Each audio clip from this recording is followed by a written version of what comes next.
Yo, my man C4. You're one of the realest out there, bro. Keep doing what you're doing, man. Fly, Eagles fly, baby. What's going on, everybody? C4 here, and welcome to the newest episode of Pink Slips, where we're here in a doubleheader as we sit 5-1, getting ready to take on the 4-2 Jags. We have our bye week, and then we have the Week 9 matchup against the Chicago Bears. So before we actually jump into that, we have some weekly awards to showcase. One big-time player, gotta get some acknowledgement, and that is Kylie Fitz. Last week, 3 tackles, 3 sacks, a forced fumble. He was unblockable. He was an absolute animal. And of course, kind of running the what's been consistent for us getting players of the week, we do not get a dev trait boost for Fitz, which is annoying. But we do have some upgrades that we can talk about. Bradley Chubb, our brand newcomer, who we won in the last episode from the Denver Broncos, is here. He is going to be a franchise player. And as someone that does like to user the defensive line, oh boy, it's going to be fun. Next up, we have Zack Cycler, who I read in the comments on YouTube. His nickname should be Zeus because of his strong arm power. Love that nickname. So from now on, call him Zeus. Call him Zeus. I mean, I know that nickname's already owned by like Orlando Brown's dad. God rest his soul. But I kind of like our Zeus a little bit more. MH Mullins. You know what the MH stands for. He got a nice one. So does Mick Sackville. Just continuing to get these guys into scheme fits. And as you should all know by this point, scheme fits just kind of makes it easier for them to earn skill points throughout. We got Kylie Fitz. Actually, let's double check that he didn't get a dev boost. So we got the point there. Finesse move. Oh, he might have. No, he didn't. No, he didn't. That's garbage. But we got Austin Prohl. He got a little bit of camera time in the last episode because he had one hell of a debut. He's kind of coming out party is what we called him. So he got a nice little point. Now he's a 69 overall, and everyone knows 69 is the best number of all time. So as we get into the episode, guys, there was a suggestion that I read in one of the comments, and I kind of talked before we went live on the stream about it. Someone gave an idea that once we hit that 70 overall threshold, that's when we start to experiment with making the difficulty stronger and harder and sliders and stuff like that, as well as it opens up our team to losing players. Someone said that all of our team captains, I don't know how many captains you can have, I think it's 5 or 6, but our team captains are going to be immune to being up on the potential losing block or whatever you want to call it. So, for example, Zeitler, Mullins, and we'll just say, Royce Freeman, for example, in the offense. No matter what happens, win, lose, or draw, those 3 players have eliminated themselves from the pool of players that we could potentially lose. I kind of feel like that's a decent safeguard, but I don't know if 6 is enough. But because this will probably be, or maybe be, the last episode before we actually start losing players, I want to get your guys, especially on the YouTubes, because I kind of already got the feeling from everyone in the Twitch chat. If you like that idea or not, I kind of like having a safeguard, but ultimately, I'm just going to run this series the way you guys think it's going to be best, so let me know. That being said, we got this big-time matchup against the 4-2 Jaguars, and we're 2 big wins away from getting to that 70 overall threshold point where we can start losing players. So, before we jump into this Week 7 matchup, let's get a quick preview of who we might want from the Jacksonville Jaguars. All right, so as we look here at the Jacksonville Jaguars, there is 3 players that we kind of been able to target as some potential options. So looking at Leonard Fournette, everyone knows that on the spin the wheel, if we can somehow score a perfect 5 stars, there is a little widget on that wheel. It's a plus 20, so we could flip Royce Freeman for Leonard Fournette, which would be pretty cool, and I'm a big fan of Leonard Fournette. Lower range options that we're just kind of talking about because if we can barely win Jags, this is going to be a really, really tough game. Their defense is good. But DJ Chark fits into the pink slits mold. 6'3", height, weight, speed, 94 speed, 94 acceleration, get 85 catching. So that would be a really nice spot. And here at tight end. So if we get a plus 20, a guy like Austin Seferian-Jenkins, 84 quick would be nice. But then they have this tight end rookie, Gaydosh. Derek Gaydosh, 79 star. That would just have to require a 5-star. Obviously, it'd have to take a 5-star performance anyway, but if we get the 5-star, that is a plus 10 upgrade that we can afford. And, pretty progressive last name. That's all we'll say. So, lots of options here for Jacksonville. A lot more if we get 5 stars and a plus 20, but that is, what's that? There's like a 15% chance that we'll hit that. So, let's get into this game against Jacksonville and try to bring the pain. Oh, wide open is Conk. He just conked him on the head. Jalen Ramsey doesn't stand a chance against a tight end with that height, weight, speed, agility, everything. We got the timing down. Ooh, right there. Prohl, touchdown, Austin Prohl hits the home run. This guy has been just a shining light from some of our base players. You know, a lot of times you want to get the big splash player in pink slips. You think that guy's going to be the guy that's going to, turn everything around. I'm excited to see what Bradley Chubb can do on the defensive side, but every now and then, some guys from the base roster, from day one starting, emerge as big-time contributors, and that right now has been Austin Prohl.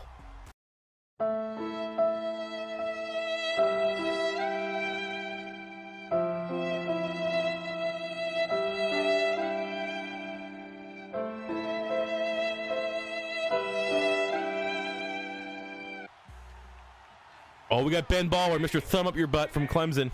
Oh, he's ready. Oh, actually, no, I used him, and we ignored his gap, and Fournette just went up there untouched. I should honestly just tell Ben Baller right now, just go stick your thumb up his ass right now. Set the tone, bud. Stanley, yeah, I saw Stanley. I'm not a big, oh my.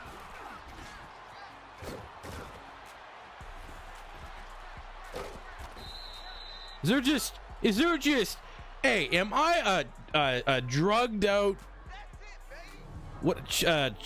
cheetah right now? Am I a drugged out cheetah? Am I selling bags of corn puffs? Cause I'm seeing lots of cheese right now. Am I opening up a truck on the side of the road that sells mac and cheese? Cause getting a lot of cheese all over myself right now.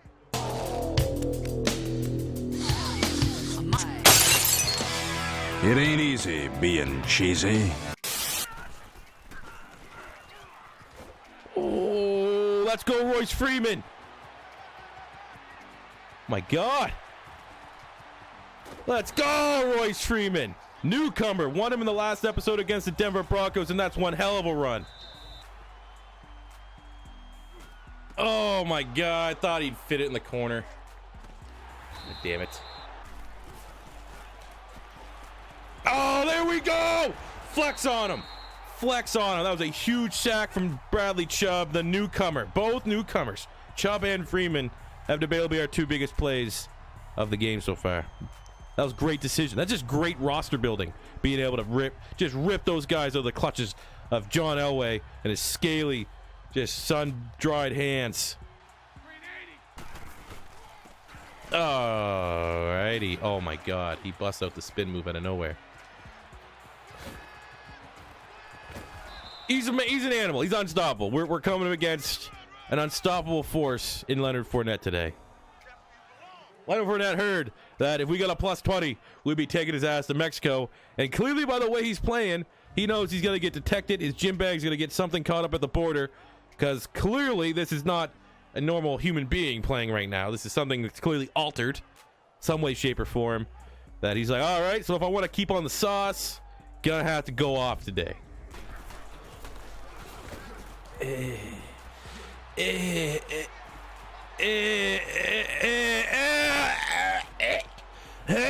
That was the most disgusting fucking thing I've ever seen.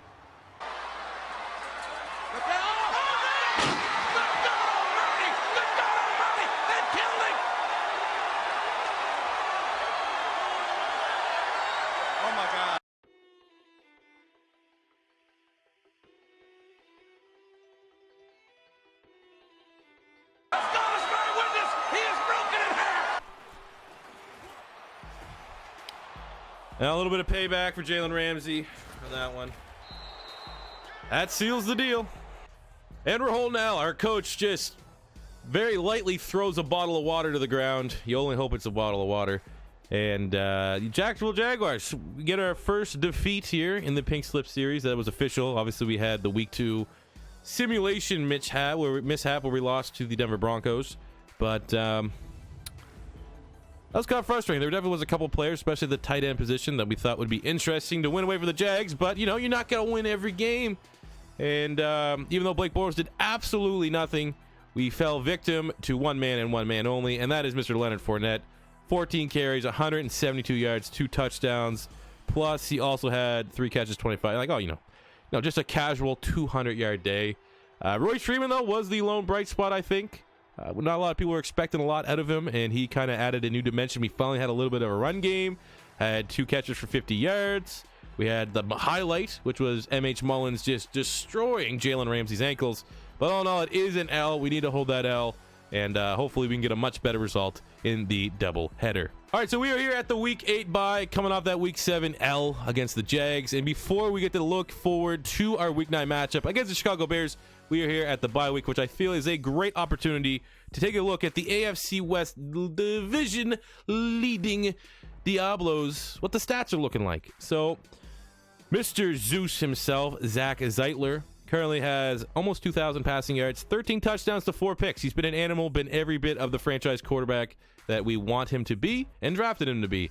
Our running game is a little different because obviously Royce Freeman is now the lead back and he had a really good debut. But Henderson has also filled in his role nicely as, right now he's kind of utilized as a C4 special back as shown by his 4 touchdowns. On the receiving front, absurd. M.H. Mullins, 32 catches, 1,000 yards, and 7 touchdowns, averaging 151 yards a game. He's probably the stat line everyone wanted to see. He is on pace to shatter a lot of records if we can hit it. He's just on pace to be the greatest wide receiver of all time in history. Jerry Rice, Calvin Johnson, Antonio Brown, Randy Moss. Watch your necks. Protect your necks. Because M.H. Mullen, he's going for ripping throats right now, okay? Prohl, second on the team, 230 yards with 3 touchdowns. He's actually been really, really nice outside of the slot for us. But we're not getting a whole lot of production from our tight ends, which is why we have been trying to target potential tight end options in our pink slips matchups. On the blocking standpoint, our center hasn't given up any sacks. I mean, the sacks actually aren't that bad, all things considered, with our offensive line. Defensively, Tremaine Edmonds leads the team with 46 tackles. We got 7 tackles for loss from Okoronkwo, who unfortunately now has been relegated because we do have Bradley Chubb at defensive end. And Fitz has been nice. On the sacks front, we got 4.5 sacks from Fitz, who was a one-time Defensive Player of the Week. Edmonds got 4 sacks. 4 sacks from Jermaine Carter Jr., who in the first early days of Pink Slips was our all-star. 3.5 sacks here from Chubb. 2.5 Okoronkwo. We got 2 picks from Stevenson, the rookie linebacker out of Idaho State. 2 from White Lightning himself, Troy Apke. 2 from Natrell Jamerson. And a couple singles. So all in all, things have been good. Things have been good. For everything considered, our rating, me playing under the influence in a lot of these streams, I think we could have been a lot worse at this point. And the fact that we have a 67 overall team, we're putting up a lot of good results. It's only reassuring that we're going to have a very, very nice team. And once we hit that 70 threshold, when things get really competitive, we're not going to look at a place. We have done our due diligence. We have looked at the Chicago Bears roster. We've identified a couple playmakers. Most of them, we're in the clouds. We're very optimistic that we can get 5-star performance and get a chance of that plus 20, which is why, we're going to highlight Tariq Cohen, who'll be a plus. He's actually only a plus 10 upgrade right now over Royce Freeman, so we'd have to get a 5-star anyways. We wouldn't have to worry about the plus 20. But, good speed, really, really glitchy type player when you use him. So even though Royce Freeman has established himself pretty nicely in our starting lineup, Cohen is really, really fun, and he's pretty much the same age. Wide receivers, Allen Robinson could be an option, but I think we're probably fine there. The most realistic option we've seen on the Bears would be Adam Shaheen, their backup tight end. 24-77, got good size at 6'6", almost 280. 81 speed, 84 catching. He's also not a liability in the blocking department. So where we really do want to try to address that tight end spot, I think Shaheen is our most realistic option. We also have James Daniels here at left guard. We want to build up our offensive line just a little bit. 81, quick dev. Like I said, he's 21. The age is key there. He'd be a nice little upgrade. And then we just got 2 more big-time plus 20s. Roquan Smith, he's probably the best franchise linebacker in Madden 19. So if we have a chance at getting him, even though we do like Tremaine Edmonds, he does have a lot of upside. Roquan is he's unpassable. And then also we have at strong safety, Adrian Amos. Could be, if we get that plus 20, he develops really, really nice. We've done 2 Chicago Bear rebuilds, and he has been the face of the defense, along with Roquan Smith, in every single one of them. So there's a couple up in the cloud, plus 20. Hope and pray that we can get them. If not, we do have a legit option at improving our tight end room, which is really, really weak right now, by bringing over Shaheen. But it's, we go from a really hard opponent in Jacksonville to another difficult opponent here in the 5-2 Chicago Bears. Hopefully our home field advantage, at the very least, can cut down on the Madden cheese that we have to endure. Ooh. Who's 52 again? Is this guy any good? Oh, that's inappropriate. Oh my God, he got free again. Oh my God. Oh, nice little lob into Earl Dixon. as they get up into the red zone. Beautiful play, 1st and goal. We're doing our best to get the ball out as quick as humanly possible so Khalil Mack doesn't continue to eat pretty much anyone that's on that right side's lunch. We got Mullins in the slot. Oh my God, give me 2 seconds. Give me, boom! And he fires it in as MH Mullins gets the opening score of the game. Just a lethal combination. Zeus to Milf Hunter. Look, he checks his chain. I don't know. Literally, I don't know what they're doing. Are they putting a little salt on that pepper, baby? Big mouth. Everyone get it? Okay, cool. You guys don't have phones?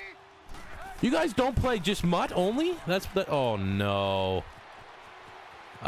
Sloppy.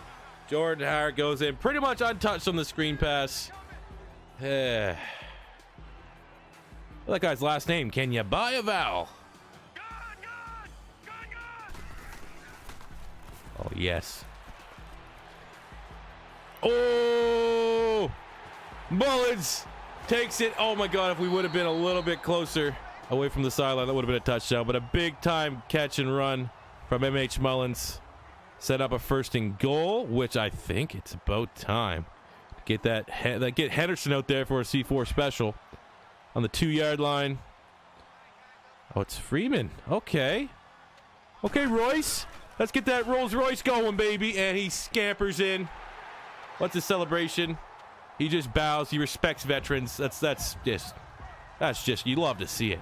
Yeah, Colin Cowherd shedding a tear right now at that celebration as the Diablos go back up 1 score. Okay, 2nd and 1 on 39. Great start to the opening half here. Oh, baby. Ooh, baby, I love the way. Mullins touchdown. 9th of the season. Goes over 1,250 yards. This is what, game 8? Oh, my God. We're on pace for 2,500 receiving yards. And you better believe we're going to go for it. Oh, there you go. Bradley Chubb. User sack as Trubisky goes down. And much like Khalil Mack's kind of in the head of us on offense, we need to get Bradley Chubb to do the exact same to Mr. Biscuit and the Bears. Oh, my God. That was a dog shit pass that Leonard Floyd, a glorified defensive end paying linebacker, could pick that off. Oh, that was bad. As Allen Robinson gets a mismatch, and there's a touchdown. Rightfully punished for the horrible interception we threw. Oh. Oh, you mother. You gotta jump on him right now, man. If you want to put good teamwork, good team effort, good team bonding, when someone tackles you like that, you just jump on. You get 3 or 4 ejections. Where's Ben Ballward to stick a thumb up someone's ass? There we go. Fitz, nice sack. 2nd sack of the game. Underrated, man. Underrated monster. He's actually on the Bears, I think, as an outside linebacker. Moving to D end. Even with the sim, even with the computer, he's making plays. Nice little tidbit for you guys out there in your franchise modes. If you're doing something more realistic, doing something with garbage players, look at Kylie Fitz. He might be the guy you're looking for.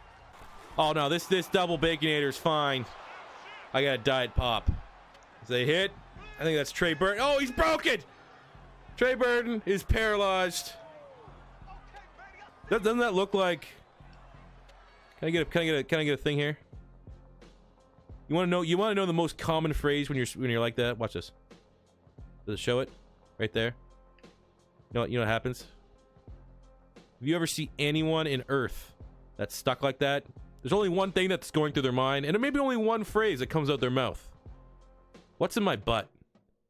What just went in my butt?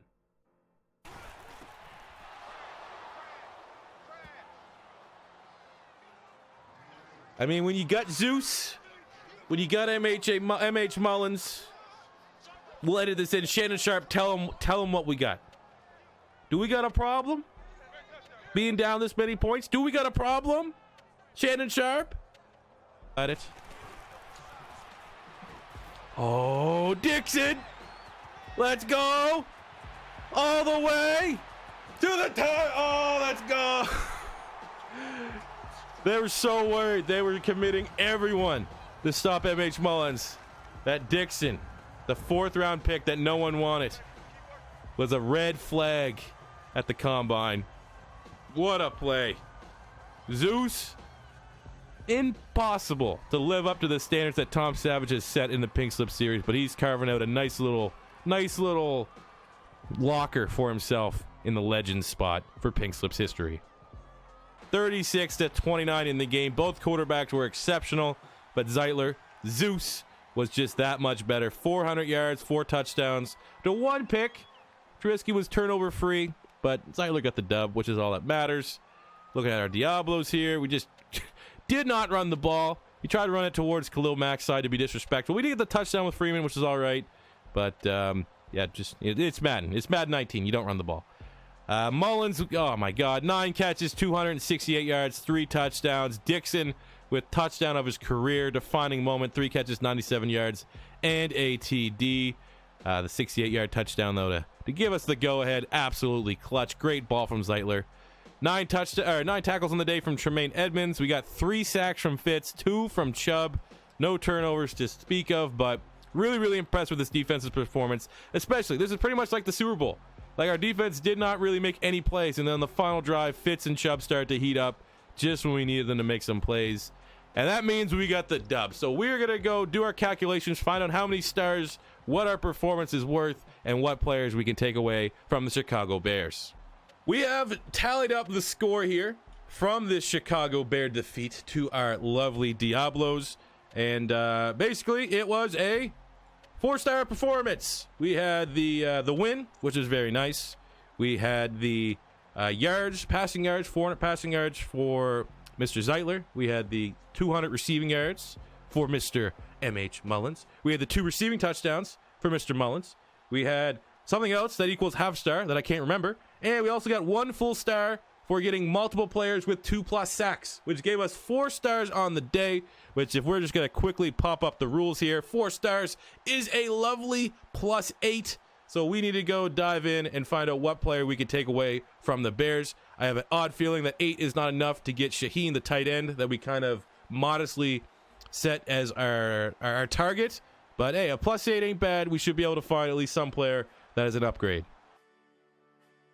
So looking at the Bears, we actually are able to get our low-range target here in Shaheen. We could potentially get Leonard Floyd, but, we'd have to, we got to keep our positions as is, unless we're going to get real fancy like we did with Chubb, and we don't have the player to do that, but we could have flipped and got Leonard Floyd at outside linebacker, but we're a 4-3 team. Floyd's clearly a 3-4 outside linebacker, so we're finally able to upgrade the tight end spot, bringing over Shaheen, nice +8, getting a little bit more well-rounded to the offensive side of the ball. I don't know if this trade here is going to drastically change our offense or not, but it's a good move nonetheless.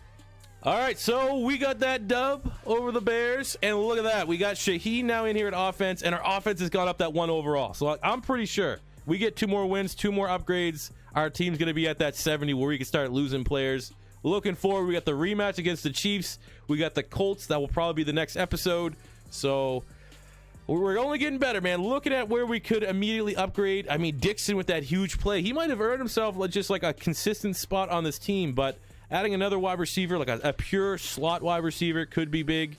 Our guards still could use some upgrades, even at right tackle, even though these guys are all in form right now, have the confidence boost. Definitely left guard. We still got a 68 starter. At least my lot is 71 and has quick dev, I think. Yeah, the quick dev.